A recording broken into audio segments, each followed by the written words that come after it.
الحمدللہ رب العالمین والصلاة والسلام علی سید الانبیاء والمرسلین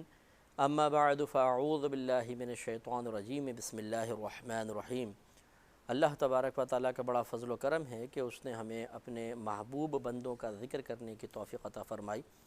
اور وہ بھی قرآن پاک کی آیات کی روشنی میں یہ سعادت حاصل ہو رہی ہے، اور یہ بہت بڑی سعادت ہے۔ ہمارا بیان کرنا بھی ایک سعادت کی بات ہے، اور آپ کا سننا یہ بھی بہت بڑی سعادت ہے۔ ہمیں کوشش کرنی چاہیے کہ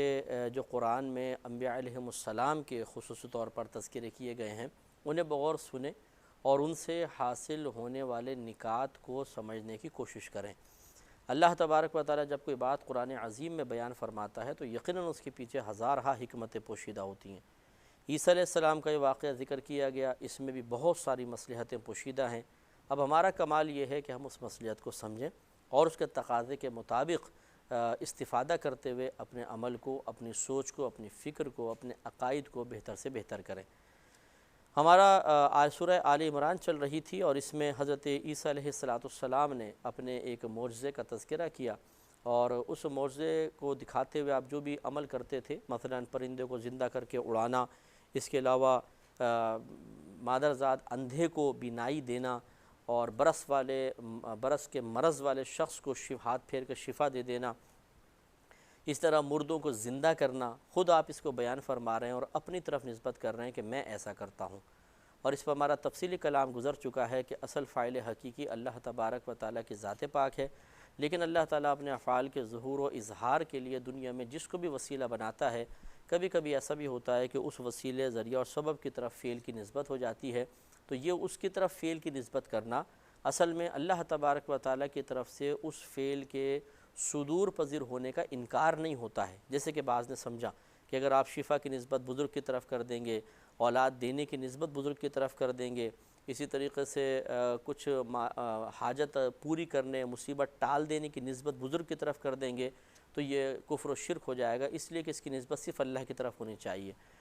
تو ایسی حضرات سے دائرہ ادب میں رہتے ہوئے میں نے پچھلی دفعہ بھی کویسچن عرض کیا تھا، اور اب بھی عرض کرتے ہیں کہ حضرت عیسیٰ علیہ السلام پر کیا حکم ہوگا کہ اگرچہ یہ چلے معجزہ بھی ہے اور یقیناً معجزہ ہے، پھر بھی آپ اس فعل کو اپنی طرف منسوب تو کر رہے ہیں نا۔ میں شفا دیتا ہوں، میں پرندے کو پھونک مارتا ہوں، پرندے کی مٹی کی صورت بنا کے وہ اڑنے لگ جاتا ہے، اور میں مردوں کو زندہ کرتا ہوں، تو میں تو آپ فرما رہے ہیں، یعنی میں کا لفظ اپنی طرف منسوب کر رہے ہیں، ڈائریکٹ یہ تو نہیں کہہ رہے اللہ تعالیٰ کر دیتا ہے۔ ہاں، یہ آخر میں لفظ بڑا پیارا فرما رہے ہیں، بِإِذْنِ اللہ، اللہ تبارک و تعالیٰ کے حکم سے، اجازت سے۔ اور یہی مسلمانوں کا صحیح عقیدہ ہے کہ ایک شخص اپنی طرف کسی فعل کی نسبت کر سکتا ہے، اگرچہ فاعل حقیقی اللہ تبارک و تعالیٰ ہے، لیکن اس کو عقیدہ یہی رکھنا چاہیے کہ اگر میں کر بھی رہا ہوں، مجھ سے کوئی کام ہو بھی رہا ہے، تو اللہ تعالیٰ کے حکم اور اس کی اجازت سے ہے۔ اگر اس کا حکم اور اجازت نہ ہوتی تو میں یہ کام کبھی بھی نہ کر سکتا۔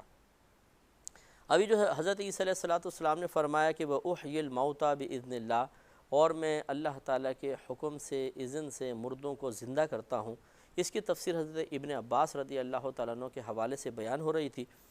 تو آپ نے فرمایا تھا کہ عیسیٰ علیہ السلام نے 4 اشخاص کو زندہ کیا۔ ایک تو عازر شخص تھا جو آپ سے بڑی عقیدت، محبت، اخلاص رکھتا تھا،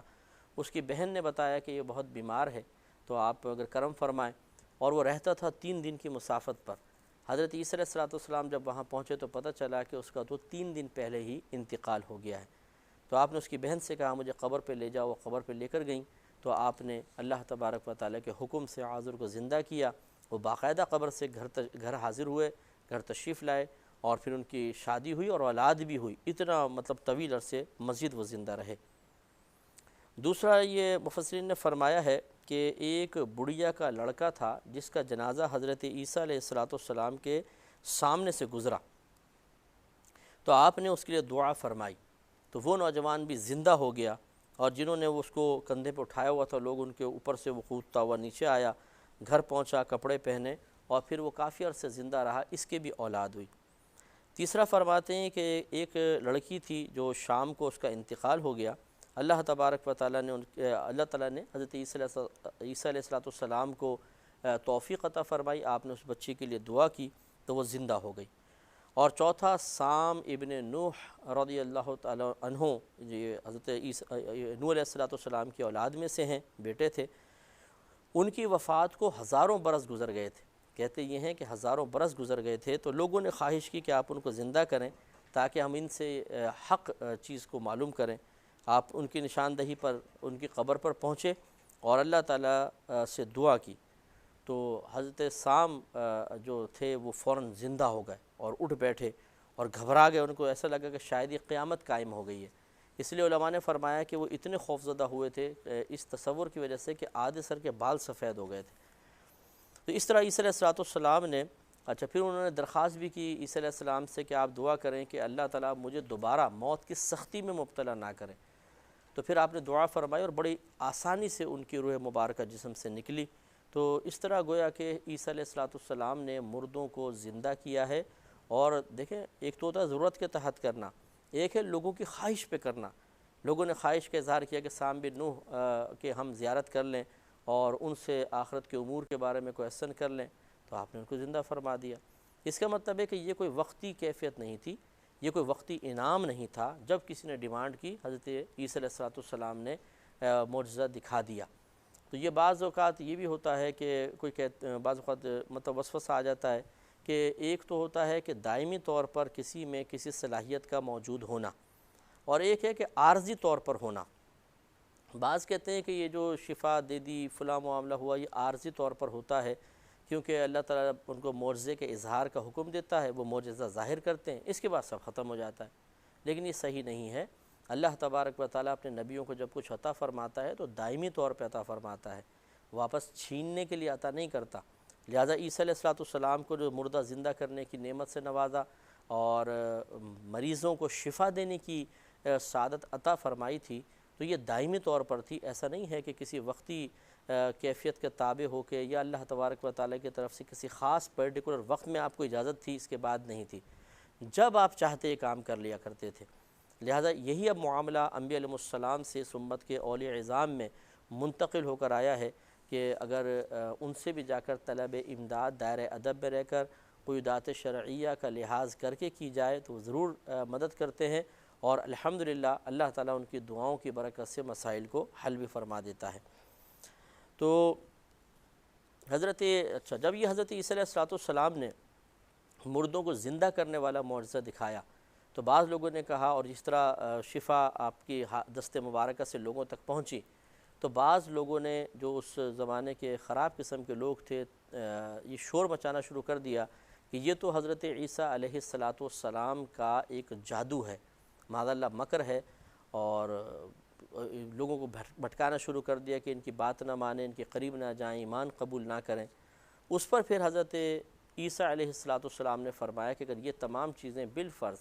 شعبدہ بازی ہیں یا جادو ہیں، میں تو تمہیں یہ بھی بتا سکتا ہوں کہ تم گھر میں کیا کھاتے ہو اور کیا چھوڑ کر آتے ہو۔ لہٰذا آگے ارشاد فرمایا وَأُنَبِّئُكُم بِمَا تَأْكُلُونَ وَمَا تَدَّخِرُونَ فِي بُيُوتِكُمْ، اور میں خبر دیتا ہوں تمہیں ان چیزوں کی جنہیں تم کھاتے ہو اور ان چیزوں کی کہ جنہیں تم اپنے گھروں میں جمع کر کے ذخیرہ بنا کر رکھتے ہو۔ إِنَّ فِي ذَلِكَ لَآيَةً لَكُمْ إِن كُنتُم مُؤْمِنِينَ، اور بے شک اس میں ضرور ایک نشانی ہے تمہارے لیے اگر تم ایمان رکھتے ہو تو دیکھیں معلوم یہ ہوا کہ اب یہ گھر میں تم نے کیا کھایا اور کیا تم نے جمع کر کے رکھا ہے، یہ سب غیبی امور سے ہیں۔ ہمیں کیا پتہ کہ کون گھر میں کیا کھا رہا ہے اور کیا اس نے جمع کر کے رکھا ہوا ہے، لیکن عیسیٰ علیہ السلام اس کی نسبت اپنی طرف کر رہے ہیں کہ میں تمہیں خبر دے سکتا ہوں کہ تم کیا کیا کھاتے ہو اور کیا اپنے گھر میں جمع رکھتے ہو۔ اس سے معلوم ہوا کہ انبیاء علیہ السلام عام انسان نہیں ہوتے ہیں، اللہ تعالیٰ ان کو بڑی نعمتوں سے، بڑی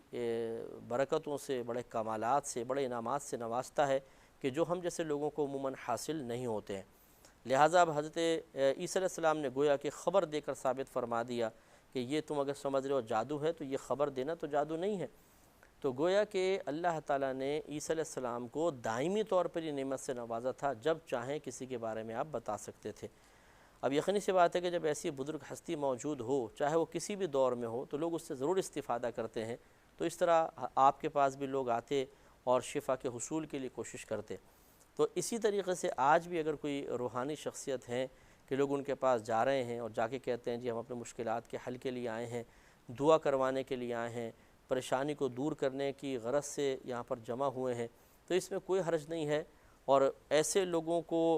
متنفر کرتے ہوئے یہ کہنا کہ جی یہ صحیح نہیں ہے، اللہ کو چھوڑ کر بندوں کی طرف کیوں متوجہ ہو رہے ہیں، وہ کون سی چیز ہے جو اللہ کے خزانوں میں نہیں جو یہاں آ کے تلاش کر رہے ہیں، تو یہ صحیح بات ہے کہ پھر یہ کویسچن حضرت عیسیٰ علیہ السلام سے بھی پوچھے جائیں کہ آپ نے کیوں یہ سب معاملہ کر کے دکھایا، تو اس طرح نہ کرتے۔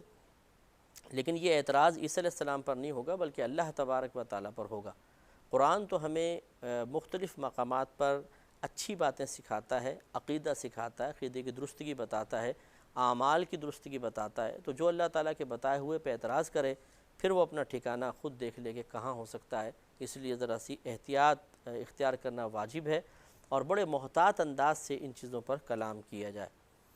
اور پھر اللہ تعالیٰ نے فرمایا کہ ان فی ذالک لآیۃ لکم ان کنتم مؤمنین، اور ضرور اس میں بے شک ایک نشانی ہے تمہارے لیے اگر تم ایمان رکھتے ہو۔ تو وہ نشانی یہی ہے کہ تھوڑا غور کریں، بہت ساری نشانیاں ہو سکتی ہیں جو مطلب بعض مفسرین نے لکھی بھی ہیں، وہ یہی ہیں کہ اللہ تعالیٰ نے عیسیٰ علیہ السلام کو معجزات عطا فرمائے، اور ان معجزات کو دیکھنے کے بعد کسی کے مقام اور مرتبے کو پہچاننا کوئی مشکل نہیں تھا۔ لیکن اس زمانے کے جو منافقین بنی اسرائیل تھے، انہوں نے پھر بھی حضرت عیسیٰ علیہ السلام کی نبوت کا انکار کیا اور آپ کے کمالات و فضائل کو معاذ اللہ کمالات کو گناہ کو معجزے کے بجائے جادو قرار دے دیا، سحر قرار دے دیا اور آپ کی اطاعت سے روگردانی کی، اور اس طرح خود بھی تباہ ہوئے، اور جن لوگوں نے ان کی دعوت قبول کی وہ بھی تباہ و برباد ہو گئے۔ پھر اللہ تعالیٰ آگے ارشاد فرماتا ہے کہ وہ مصدقا لما بین یدی من التوراۃ وَلِأُحِلَّ لَكُمْ بَعْدَ الَّذِي حُرِّمَ عَلَيْكُمْ وَجِئْتُكُمْ بِآيَاتٍ مِّن رَبِّكُمْ فَاتَّقُوا اللَّهَ وَأَطِیعُونِ۔ ارشاد فرماتا ہے حضرت عیسیٰ علیہ السلام کا یہ کلام گویا کہ چل رہا ہے کہ مصدقاً، اور میں تصدیق کرتے ہوئے آیا ہوں، لما بین یدیّ، اپنے سے پہلے کتاب کی، من التوراۃ یعنی تورات شریف کی، وَلِأُحِلَّ لَكُمْ بَعْدَ الَّذِي حُرِّمَ عَلَيْكُمْ، اور میں حلال کرتا ہوں تمہارے لیے بعض وہ چیزیں جو تم پر حرام کر دی گئی تھیں، وَجِئْتُكُمْ بِآیَةٍ مِّن رَبِّكُمْ، اور میں لایا ہوں تمہارے پاس اللہ تعالیٰ کی طرف سے، تمہارے رب کی طرف سے ایک نشانی، فَاتَّقُوا اللَّهَ وَأَطِیعُونِ، تو تم اللہ تعالیٰ سے ڈرو اور اطاعت اختیار کرو۔ اب اس میں غور کریں کہ آپ نے ارشاد فرمایا کہ میں حلال کرتا ہوں تمہارے لیے۔ اب معاملات کو حلال کرنا، حرام کرنا، یہ تو اللہ کے دست قدرت میں ہے، کسی چیز کو حلال کرے، کسی چیز کو حرام کر دے، لیکن عیسیٰ علیہ السلام اپنی طرف نسبت کر رہے ہیں کہ میں تمہارے لیے حلال کرتا ہوں۔ گویا کہ جب اللہ تعالیٰ اپنے حبیب کو، اپنے نبی کو کوئی پیغام دیتا ہے تو وہ اسے اپنی طرف بھی منسوب کر کے ذکر کر سکتا ہے، بشرطے کہ وہ اللہ تعالیٰ کے اس حکم، اس پیغام کے تکمیل کا وسیلہ اور ذریعہ بن رہا ہو۔ پھر آگے ارشاد فرمایا کہ فَاتَّقُوا اللَّهَ وَأَطِیعُونِ، پس تم اللہ تعالیٰ سے ڈرو اور میری اطاعت کرو۔ گویا کہ جب اتنے سارے انعامات اللہ نے دیے، اتنے معجزے دکھا دیے، تو ان معجزوں کے ذریعے عیسیٰ علیہ السلام پر ایمان لانا واقعی کوئی مشکل نہیں رہا تھا، کیونکہ ہر دور میں دیکھیں جادوگر تو رہے ہیں، آج کے دور میں بھی بہت سارے، نبی کریم صلی اللہ علیہ وسلم کے دور مبارکہ میں بھی تھے۔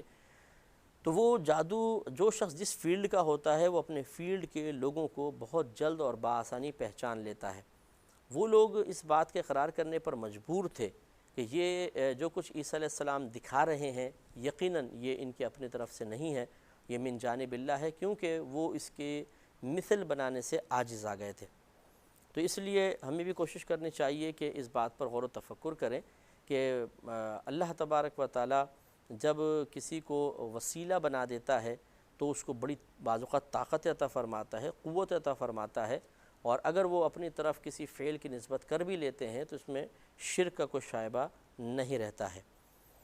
اب یہ مفسرین نے فرمایا کہ یہ جو چیزیں حضرت عیسیٰ علیہ السلام نے حرام فرمائی تھیں، ان سے مراد کہ یہ پہلے ایک بات اور بڑی دلچسپ ہے، وہ میں عرض کر دیتا ہوں کہ جیسے یہ آپ نے فرمایا تھا وَيُنَبِّئُكُم بِمَا تَأْكُلُونَ وَمَا تَدَّخِرُونَ فِي بُيُوتِكُمْ، اور میں خبر دیتا ہوں جو کچھ تم کھاتے ہو اور جو کچھ اپنے گھروں میں تم جمع کر کے رکھتے ہو۔ اس کے بارے میں یہ لکھا ہے کہ جب حضرت عیسیٰ علیہ السلام نے بیماروں کو اچھا کیا اور مردوں کو زندہ کرنے لگے تو بعض لوگوں نے کہا کہ یہ تو جادو ہے اور کوئی معجزہ دکھائیے۔ تو آپ نے فرمایا کہ جو تم کھاتے ہو اور جو جمع کر کے رکھتے ہو میں اس کی خبر دیتا ہوں۔ تو علماء فرماتے ہیں اس سے ثابت ہوا کہ غیب کے علوم انبیاء کا معجزہ ہے، اور حضرت عیسیٰ علیہ السلام کے دست مبارک پر یہ معجزہ بھی ظاہر ہوا۔ آپ آدمی کو بتا دیتے تھے جو وہ کل کھا چکا اور جو آج کھائے گا، اور اگلے وقت کے لیے جو کچھ تیار کر رکھا ہے وہ بھی آپ اس کی بھی اطلاع دے دیا کرتے تھے۔ آپ کے پاس بہت سے بچے جمع ہو جاتے تھے، آپ انہیں بتاتے تھے کہ تمہارے گھر فلاں چیز تیار ہوئی ہے، تمہارے گھر والوں نے فلاں فلاں چیز کھائی ہے، فلاں چیز تمہارے لیے اٹھا کر رکھ دی ہے۔ بچے گھر جاتے، روتے اور گھر والوں سے وہ چیز مانگتے، گھر والے وہ چیز دیتے اور ان سے کہتے کہ تمہیں کس نے بتایا کہ ہم نے تمہارے لیے چیز تیار کی ہے؟ تو بچے کہتے کہ حضرت عیسیٰ علیہ السلام نے۔ تو لوگوں نے اپنے بچوں کو آپ کے پاس جانے سے روکا اور کہا کہ بھئی وہ تو جادوگر ہیں، ان کے پاس نہ بیٹھو، اور ایک مکان میں سب بچوں کو جمع کر دیا۔ حضرت عیسیٰ علیہ السلام بچوں کو تلاش کرتے ہوئے وہاں پر تشریف لائے تو لوگوں نے کہا کہ وہ یہاں نہیں ہیں۔ آپ نے فرمایا کہ پھر اس مکان میں کون ہے؟ انہوں نے کہا اس مکان میں سور ہیں۔ آپ نے فرمایا اچھا اگر ایسا ہے تو پھر ایسا ہی ہوگا۔ یہ کہہ کے آپ چلے گئے۔ اب جو لوگوں نے دروازہ کھولا تو دیکھا کہ سب سور ہی سور تھے وہاں پر۔ الحاصل یہ کہتے ہیں کہ غیب کی خبریں دینا انبیاء علیہ السلام کا معجزہ ہے۔ تو آپ غور فرمائیں، پہلے تھوڑا سا اس پر یہ ضمناً ایک تفسیر کی بات آ گئی تو میں نے کہا تھوڑا سا اس پہ بھی کلام کر لیا جائے کہ اللہ تعالیٰ کے نیک بندوں کی زبان سے جب کوئی چیز جاری ہوتی ہے تو حقیقتاً یہ بہت بڑی چیز ہوتی ہے، اور اللہ تعالیٰ بعض اوقات اپنے افعال کی تکمیل کے لیے اور اپنے کسی فعل کو، کسی عمل کو ظاہر فرمانا چاہتا ہے تو اس کے لیے اپنے ان مقرب بندوں کو وسیلہ و ذریعہ بنا کے عزت فراہم کرتا ہے۔ ہوتا اللہ کا ارادہ ہے، تو اس لیے یہ ہمیں ڈرنا چاہیے کہ اگر کسی نیک بندے کی زبان سے کوئی چیز نکل رہی ہے تو یہ ہو سکتا ہے کہ اس کے پیچھے ارادہ الہی کار فرما ہو، اور جب اللہ تعالیٰ کسی شے کا ارادہ فرما لیتا ہے، کسی کام کا ارادہ کر لیتا ہے تو پھر اسے کوئی روک نہیں سکتا ہے۔ ان لوگوں نے عیسیٰ علیہ السلام سے جھوٹ بولا تو انجام ان کے سامنے آ گیا۔ اب جو حضرت عیسیٰ علیہ السلام چیزیں حلال فرماتے تھے، اس کے بارے میں مفسرین نے لکھا ہے کہ وہ چیزیں آپ نے حلال فرمائیں، جیسے فرمایا کہ جو تم پر حرام تھیں، فرمایا جو شریعت موسیٰ علیہ السلام میں حرام تھیں آپ نے ان کو حلال کیا، جیسے کہ اونٹ کے گوشت، مچھلی اور کچھ پرندے۔ یہ پہلے حرام تھے، آپ نے ان کو حلال کر دیا۔ اور یہ اللہ تبارک و تعالی ہر دور میں کچھ آزمائشیں اپنے بندوں کے لیے مقرر کرتا رہتا ہے۔ جیسے ہم عند الاحناف، ہم حنفیوں کے نزدیک جتنے بھی اللہ تعالیٰ کے احکام عاقل اور بالغ مسلمان مرد و عورت کی طرف متوجہ ہوتے ہیں، یہ تمام احکام ایک اصل میں ابتلا ہے، آزمائش ہے۔ چنانچہ اللہ تعالیٰ اس سے گویا کہ ایک امتحان لیتا ہے، حالانکہ وہ محتاج نہیں ہے امتحان لینے کا، کہ جو پھر اس کے تقاضے کے مطابق جیسا حکم ہے اس کے تقاضے کے مطابق عمل کرنے میں کامیاب ہو جاتا ہے، گویا کہ وہ کامیاب ہوا، وہ آخرت میں انعام پائے گا، اور جو ناکام رہتا ہے وہ ناکام رہتا ہے۔ تو بھی ہر دور میں اللہ تعالیٰ کچھ چیزیں تبدیل فرما دیتا ہے، جیسے موسیٰ علیہ السلام کے دور میں بعض چیزیں حرام کر دیں، حالانکہ وہ ایسی کوئی خراب گندی چیزیں نہیں تھیں، لیکن پھر عیسیٰ علیہ السلام کے دور میں ان کو حلال کر دیا گیا۔ تو اب حلال کرنے والی ذات تو اللہ کی ہے، لیکن عیسیٰ علیہ السلام نے اس کی اپنی طرف نسبت کی۔ یہ بڑی قابل توجہ بات ہے کہ نسبت غیر اللہ کی طرف کرنے میں شرک کا کوئی شائبہ نہیں۔ اللہ تعالیٰ ان باتوں کو سمجھنے کی توفیق عطا فرمائے، آمین۔ وآخر دعوانا ان الحمد للہ۔